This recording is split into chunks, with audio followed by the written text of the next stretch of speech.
ان دنوں ہمارا گھر نیا بنا تھا۔ ایسی کالونی تھی جہاں زیادہ تر زمین خالی پڑی تھی، اکا دکا مکان تعمیر ہوئے تھے اور کچھ ابھی بھی زیر تعمیر تھے۔ نئی آبادی میں کیونکہ بے شمار پلاٹ خالی پڑے ہوئے تھے، لہٰذا ایک ویران خطہ زمین پر کچھ خانہ بدوشوں نے جھونپڑیاں ڈال رکھی تھی۔ یہ بھی عجیب لوگ تھے، مرد سارا دن بیکار رہتے یا پھر تاش وغیرہ کھیلنے میں مشغول رہتے اور فارغ اوقات میں سوئے رہتے۔ ان میں سے بیشتر کا مشغلہ مرغی یا پھر کتے پالنا تھا۔ عورتیں گھریلو کام کاج کے علاوہ محنت مزدوری بھی کرتی تھی۔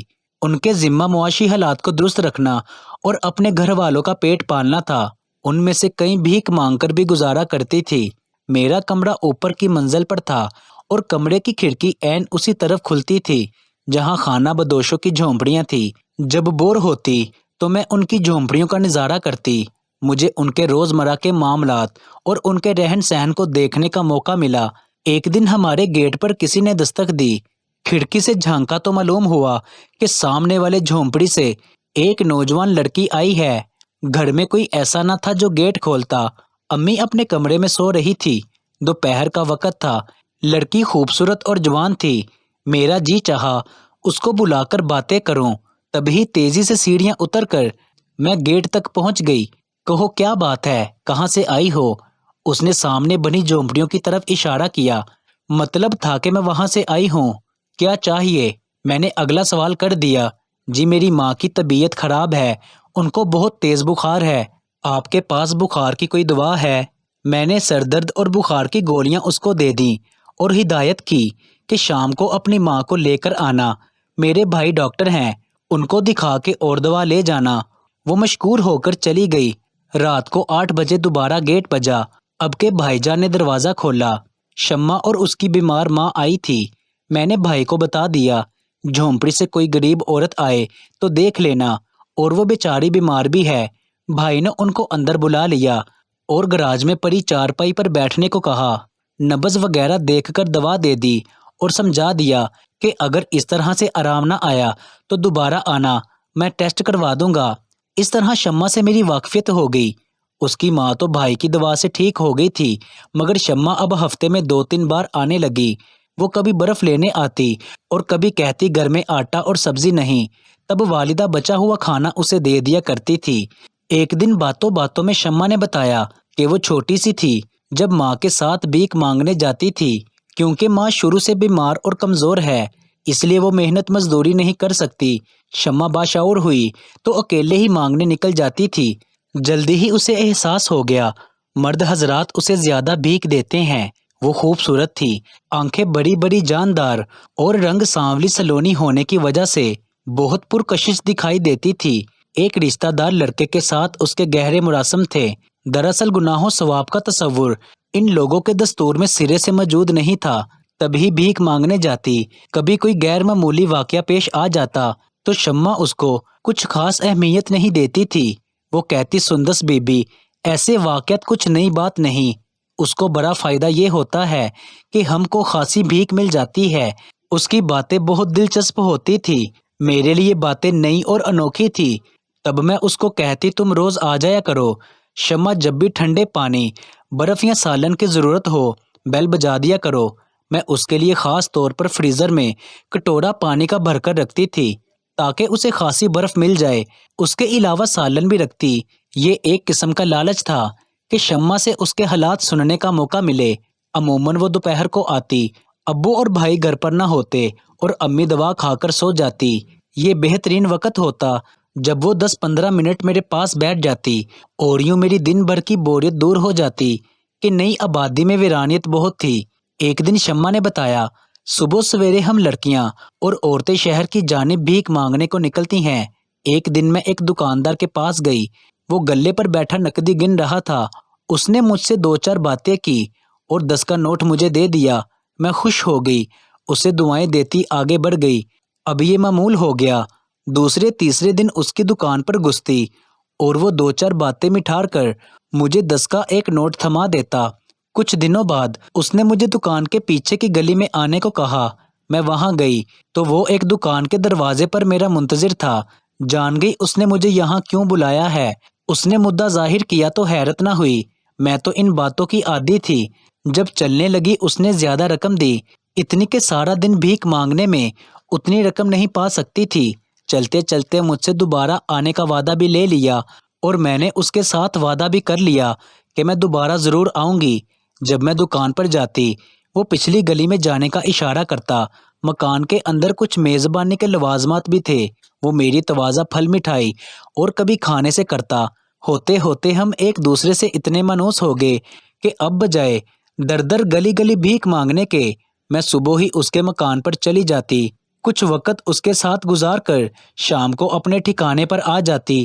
ہر بار وہ مجھے اتنی رقم دے دیتا جو میری روزانہ کی بھیک کی کمائی سے بھی زیادہ ہوتی تھی۔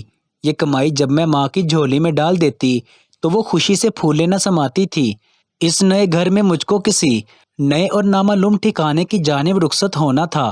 خانہ بدوش کسی کے ساتھ دل نہیں لگاتے، مگر شمع نادان کا دل دکاندار عامر کے ساتھ لگ گیا تھا، اور اب اس کی پیار کی الجھی ڈور کو سلجھانا اس کے بس کی بات نہ رہی تھی۔ اس کے پاس اتنا وقت بھی نہ تھا کہ وہ عامر کو اطلاع کرتی کہ اس کا قافلہ جا رہا ہے۔ اس نے مجھ سے درخواست کی کہ میں کسی طور پر اس کو اطلاع کر دوں۔ میرے پوچھنے پر اس نے بتایا کہ عامر کا نمبر ہے میرے پاس، ایک دن اس نے لکھ کر دیا تھا، اس کی دکان پر فون لگا ہوا ہے، آپ یہ نمبر لگا کر اس کو بتا دیں۔ شمع نے مٹھی کھول کر کاغذ ایک پرچہ مجھے دے دیا جس پر ایک نہیں بلکہ 2 نمبر درج تھے۔ میں نمبر ملا دیتی ہوں، لیکن بات میں نہیں کروں گی، تم خود بات کرنا، جو کہنا ہے اس سے کہہ دو۔ نمبر ملا کر میں نے ریسیور اس کے ہاتھ میں دے دیا۔ اس نے بتایا کہ وہ تھوڑی دیر بعد کوچ کرنے والے ہیں۔ مخاطب نے کچھ بات کی اور فون بند کر دیا۔ میں چوری سے آپ کے گھر کی پچھلی طرف سے جا رہی ہوں، مہربانی سے مجھے ادھر سے جانے دے۔ میں نے کہا، شمع تمہارے گھر والے ہمارا گیٹ بجائیں گے اگر تم واپس نہ گئی۔ تو وہ کہنے لگی، کسی نے بھی نہیں دیکھا میں ادھر آئی ہوں، ویسے بھی تھوڑی دیر بعد میں واپس آ جاؤں گی، بس آخری ملاقات عامر دکاندار سے کرنی ہے، شاید کہ وہ مجھے آج کچھ زیادہ رقم دے دے جو میری ماں کے علاج کے لیے آئندہ کام آئے۔ اس کا غمزدہ چہرہ دیکھ کر میں نے اپنے گھر کا پچھلا دروازہ کھولا اور وہ ادھر سے باہر چلی گئی۔ یوں وہ کسی طرح اپنے لوگوں سے چھپ کر دکاندار کے پاس چلی گئی۔ وہ اس کا منتظر تھا، اسے اپنے خالی مکان میں بٹھایا، اور جب شام کو دکان بند کرنے کا وقت آیا تو عامر اسے اپنے مکان میں تالا لگا کر چلا گیا۔ جاتے ہوئے شمع کو تسلی دی کہ اس وقت فوری طور پر کچھ نہیں ہو سکتا، تمہیں میں گھر نہیں لے کے جا سکتا کیونکہ میں شادی شدہ ہوں اور 4 بچوں کا باپ ہوں، گھر والے تمہیں قبول نہ کریں گے، کوئی ترکیب سوچنے کے لیے چند دن چاہیے۔ شمع بیچاری نے آسرا نہ کیا۔ اس کے جانے کے 2 گھنٹے بعد شمع کی ماں نے ہمارا گیٹ بجایا، اس کے بارے میں پوچھا، کیا میں بتا سکتی ہوں اس کی بیٹی کے بارے میں، کیونکہ وہ شام سے غائب ہے۔ میں نے کہا، نورا اماں، میں اس کے بارے میں کچھ نہیں جانتی، وہ تو ادھر آئی ہی نہیں۔ یہ میں نے سرہن جھوٹ بولا تھا کیونکہ میں کچھ بتا کر ان معاملات میں پھنسنا نہیں چاہتی تھی۔ نورا اماں کے جانے کے بعد مجھے خیال آیا کہ شمع کا پتہ کرنا چاہیے۔ وہ پرچہ جس پر دکاندار کا نمبر درج تھا وہ میرے پاس تھا۔ ایک فون نمبر ملایا کہ دیکھے کون اٹھاتا ہے۔ فون شمع نے اٹھایا۔ میری آواز سن کر جیسے وہ مرتے مرتے جی اٹھی۔ وہ بولی، سندس باجی، وہ تو مجھے اپنے مکان میں بند کر کے چلا گیا ہے، دروازے کو باہر سے تالا لگا دیا ہے، اب تو وہ صبح آئے گا، میں رات بھر اکیلی رہوں گی، بڑا عجیب سا لگ رہا ہے، تم فون کر کے میری خبر لیتی رہنا۔ میں نے اس کو بتایا کہ اس کی ماں اس کے بارے میں پوچھنے آئی تھی اور آج انہوں نے کوچ کا ارادہ ملتوی کر دیا ہے کیونکہ پورا خاندان اس کو تلاش کر رہا تھا۔ یہ سن کر وہ اداس ہو گئی تو میں نے کہا، اگر تم کہو تو تمہارے بارے میں نورا اماں کو بتا دوں کہ تم کہاں ہو۔ اس نے کہا، ہرگز نہیں، ایسا مت کرنا، اگر انہوں نے مجھے پا لیا تو وہ ضرور مجھے قبیلے سے غداری کی سزا دیں گے اور کسی دوسرے قبیلے والوں کے پاس فروخت کر دیں گے۔ اب تو میرا جینا مرنا عامر کے ساتھ ہے کیونکہ میں اس سے پیار کرتی ہوں، بس ڈر یہ ہے کہیں وہ مجھ سے دھوکہ نہ کرے۔ اس نے مجھ سے وعدہ بھی لیا ہے کہ کل شب میں اسے پھر فون کروں گی۔ اگلی شب رات 12 کے بعد میں نے نمبر ملایا تو شمع نے ہی فون اٹھایا۔ اس نے کہا، عامر صبح 9 بجے آیا تھا، وہ ناشتہ لایا تھا، پھر دوپہر کو 1 گھنٹے کے لیے آیا اور کھانا بھی میرے ساتھ کھایا، رات 7 بجے مجھے پھر تالا لگا کر چلا گیا، اب پھر صبح وہ آئے گا۔ میں نے کہا، شمع ایسا کب تک ہوگا؟ ادھر تمہارے لوگ ابھی تک نہیں گئے، وہ تمہیں تلاش کر رہے ہیں۔ کہنے لگی، اسی وجہ سے تو عامر نے مجھے باہر نہیں نکالا کہ کوئی دیکھ نہ لے۔ تم مجھے بتاتی رہنا، جب میرے گھر والے کوچ کر جائیں پھر میں باہر آؤں گی۔ 1 ہفتے کی تلاش کے بعد خانہ بدوش چلے گئے تو میں نے شمع کو فون کر کے بتا دیا کہ اب وہ لوگ جا چکے ہیں۔ ان لوگوں نے تمہیں بہت ڈھونڈا، آخر مایوس ہو کر چلے گئے۔ اب تم باہر آ سکتی ہو۔ 1 ہفتہ اور اسی طرح گزر گیا۔ وہ قید میں تھی۔ عامر نے ایک پل کے لیے بھی اس کو باہر کی ہوا نہیں لگنے دی تھی، یہاں تک کہ وہ تنگ آ گئی۔ اب وہ رو رو کر اس سے کہتی کہ تمہاری محبت میں ماں باپ اپنوں کو چھوڑا، آزادی بڑی زندگی کو خیر بات کہا، اب ایک چھت اور 4 دیواری میں کب تک قید رہوں گی؟ میں آزاد فضاؤں میں جنم لینے والی آزاد پنچھی ہوں۔ ہم چھت تلے نہیں رہتے کیونکہ ہم کو چھتوں سے ڈر آتا ہے۔ نہ ہم مکانوں میں ٹھکانہ کرتے ہیں اور نہ مکان بناتے ہیں۔ ہم خانہ بدوشوں کی زندگی راز ہے۔ عامر نے اس کو کہا، یہ بات تو پہلے سوچنی تھی۔ تمہیں مکان میں رہنا قید ہے تو مجھ سے کیوں پیار کیا تھا؟ کسی خانہ بدوش سے پیار کیا ہوتا جس کے ہمراہ تم نگری نگری گھومتی پھرتی۔ اب تو اسی زندگی کو قبول کرنا ہوگا۔ 1 مہینے تک وہ خالی مکان کے ایک کمرے میں قید رہ کر تنگ آ گئی۔ جب میں اس کو رات میں فون کرتی تو وہ منتیں کرنے لگتی، باجی سندس خدا کے لیے مجھ سے رابطہ ختم نہیں کرنا، مجھے ضرور روز فون کرنا ورنہ میں مر جاؤں گی۔ اکیلے کمرے سے اب تو مجھے خوف آتا ہے، لگتا ہے واقعی چھت اور 4 دیواری مجھ پر گر پڑے گی۔ جب اس نے رو رو کر حال برا کیا تو ایک دن عامر اپنے ساتھ ایک دوست کو لے گیا جو پولیس انسپیکٹر تھا۔ وہ اس کو شمع کے بارے میں صلاح مشورہ کرنے لایا تھا۔ اس پولیس والے کا نام محمد بشیر تھا۔ بشیر نے دیکھا تو بولا، عامر تم بال بچے دار ہو، تمہارے 7 سالے بھی ہیں، تم تو اس سے شادی نہیں کر سکتے، کیوں اس بیچاری کو دھوکے میں یہاں قید کیا ہوا ہے؟ اس کے ماں باپ رشتہ دار بھی کوچ کر گئے ہیں، اب نیکی کا یہ کام مجھے کرنے دو۔ میری بیوی سال پہلے فوت ہو گئی ہے اور 2 چھوٹے بچے بھی ہیں جن کو پالنے کا مسئلہ ہے۔ اگر یہ لڑکی میرے بچوں کی پرورش پیار سے کر سکے تو میں اس کو بیوی بنا کر عزت سے اپنے گھر میں رکھ سکتا ہوں۔ شمع نے کہا، عامر واقعی اس سے جان چھڑوانا چاہتا تھا، تبھی کہا، بشیر کے بارے میں غور کرو، کسی دن میرے گھر والوں کو علم ہو گیا تو یہاں سے نکال دیں گے، تب کہاں جاؤ گی؟ شمع کو بہت دکھ ہوا، وہ مجبور تھی، کر بھی کیا سکتی تھی؟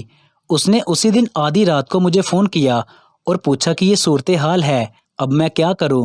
میں نے مشورہ دیا کہ تم فوراً بشیر کی پیشکش قبول کر لو اور اس کی منکوحہ بن کر عزت کی زندگی بسر کرو، عامر کی وفاداری میں ذلیل و خوار ہو جاؤ گی۔ دوسرے دن عامر کے ہمراہ بشیر دوبارہ آیا اور شمع کا ارادہ پوچھا تو اس نے بشیر کی پیشکش کو قبول کر لیا۔ یوں عامر نے خود اس کا نکاح اپنے دوست سے کروا دیا۔ بہرحال اس نے یہ بھی وفا ہی کی، اگر ایسے ہی کسی دن مکان سے باہر کر دیتا تو یہ بیچاری کیا کرتی؟ شادی کے بعد اپنے شوہر کو میرے بارے میں بتایا اور مجھ سے ملنے کی خواہش ظاہر کی۔ یوں ایک دن وہ اپنے شوہر کے ساتھ ہمارے گھر آ گئی۔ امی اس کو پہچانتی تھی، اسے ڈرائنگ روم میں بٹھایا، تب وہ بولی، باجی دیکھو مردوں کا کوئی اعتبار نہیں، عامر صرف تفریح کے لیے مجھ سے ملتا تھا، شکر ہے بشیر جیسے نیک انسان کو وہ لایا، ورنہ تو نہ جانے کیا ہو جاتا، شاید یہی کہ بھیک کا پیالہ میرے ہاتھ میں اور اللہ واسطے کی صدا لب پر ہوتی۔ حالانکہ شادی کا فیصلہ مجھے منظور نہ تھا کیونکہ اپنے ماں باپ کو عامر کی خاطر چھوڑا تھا، مگر اس کی بے وفائی نے میری آنکھیں کھول دی۔ بات وقت پر سمجھ آ گئی اور میں نے بشیر کا ہاتھ تھام لیا۔ سچ کہتے ہیں باجی یہ ہیرا انسان ہے، ورنہ مجھ نگر نگر گھومنے والی بکارن کو کون گھر کی زینت بناتا ہے؟ میں نے اس کے شوہر سے پوچھا، بھائی آپ نے شمع میں کیا دیکھا کہ اتنا بڑا فیصلہ کیا؟ اس نے کہا، باجی ہم پولیس والے گھاٹ گھاٹ کا پانی پی کر چوکنے ہو جاتے ہیں۔ شمع کے چہرے پر میں نے وہ بے بسی اور بے چارگی دیکھی کہ میرا دل خدا کے خوف سے لرز گیا۔ میں نے سوچا اس بے یار و مددگار لڑکی کو عزت گھر اور پیار ملے گا تو یقیناً یہ میری قدر کرے گی اور میرے بچوں کو پیار دے گی۔ جو ماں کے پیار کو ترس گئے تھے وہ کبھی کسی رشتہ دار کے گھر اور کبھی کسی رشتہ دار کے گھر دھکے کھا رہے تھے، اب ان کو شمع کے روپ میں ماں مل گئی ہے تو اب مجھ کو اور میرے بچوں کو سکون آ گیا ہے اور شمع کو بھی سکون آ گیا ہے۔ کبھی کبھی اپنے ماں باپ کو یاد کرتی ہے مگر اب اسے ان کو بھلانا پڑے گا کیونکہ خانہ بدوشوں کا کوئی ٹھکانہ نہیں ہوتا، ان سے کسی کی رشتہ داری نہیں نبھ سکتی۔ بشیر کے اس بیان پر میں نے سوچا یہ پولیس والا ہے، اگر تلاش کرے تو شمع کے والدین کا سراغ پا سکتا ہے، مگر کہ شاید وہ خانہ بدوشوں سے کوئی رشتہ قائم نہیں کرنا چاہتا۔ بہرحال شمع کی قسمت اچھی تھی، اچھا شوہر پا لیا اور اس کے نصیب نے اس کا ساتھ دیا کہ جلدی ہی بشیر کی ترقی ہو گئی۔ اس نے کچھ ڈاکوؤں کو پکڑا تھا جس پر اس کو ترقی کے علاوہ شجاعت کا تگمہ اور انعام بھی ملا۔ شمع دوبارہ ایک بار آئی اور پھر اس نے رابطہ نہ کیا۔ 8 سال گزر گئے۔ ایک بار میں اپنے گھر والوں کے ہمراہ سپر سٹور پر گئی تو اچانک وہ مجھے نظر آ گئی۔ کافی موٹی ہو گئی تھی، مجھے دیکھتے ہی پہچان لیا اور بولی کہ میرے 3 بچے ہو گئے ہیں اور اپنے گھر میں بہت خوش ہوں۔ بشیر پولیس میں اعلیٰ آفیسر ہو گیا ہے۔ اللہ تعالیٰ نے مجھے بہت زیادہ خوشیاں اور انعام و کرام سے نوازا ہے۔ زندگی میں کسی شے کی کوئی کمی نہیں ہے، البتہ کبھی کبھی اب بھی ماں باپ کی یاد آتی ہے تو میں اداس ہو جاتی ہوں۔ شمع اب ایک سلجھی ہوئی خاتون تھی، وہ پہلے سے زیادہ خوبصورت ہو گئی تھی۔ میں سوچنے لگی کہ لوگ پولیس والوں کو برا بھلا کہتے ہیں، مگر اس محکمے میں بشیر جیسے نیک دل لوگ بھی موجود ہیں۔ اگر یہ آدمی شمع جیسی لاوارث عورت کا سہارا نہ بنتا تو یہ بیچاری کہاں جاتی۔ قدرت بھی کبھی کبھی عجیب فیصلے کرتی ہے۔ وہ نکلی کسی کی چاہ میں تھی اور بیوی کسی اور کی بن گئی۔ یہ سب قدرت کے کھیل ہیں، لیکن مجھے بہت خوشی ہوئی جب میں نے شمع کو خوش دیکھا۔ شاید وہ عامر کے ساتھ ہوتی تو کبھی خوش نہ ہوتی، کیونکہ عامر پہلے سے شادی شدہ تھا اور اس کے بچے بھی تھے۔ اللہ تعالیٰ نے بہتر کیا کہ اسے بشیر جیسا شوہر ملا۔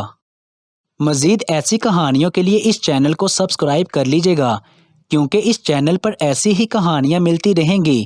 آپ کے قیمتی وقت کا بہت بہت شکریہ۔ کہانی اچھی لگی ہے تو اس کو لائک اور شیئر ضرور کر دیجیے گا۔ ملتے ہیں ایک نئی کہانی کے ساتھ، مجھے دیجیے اجازت۔ اللہ نگہبان۔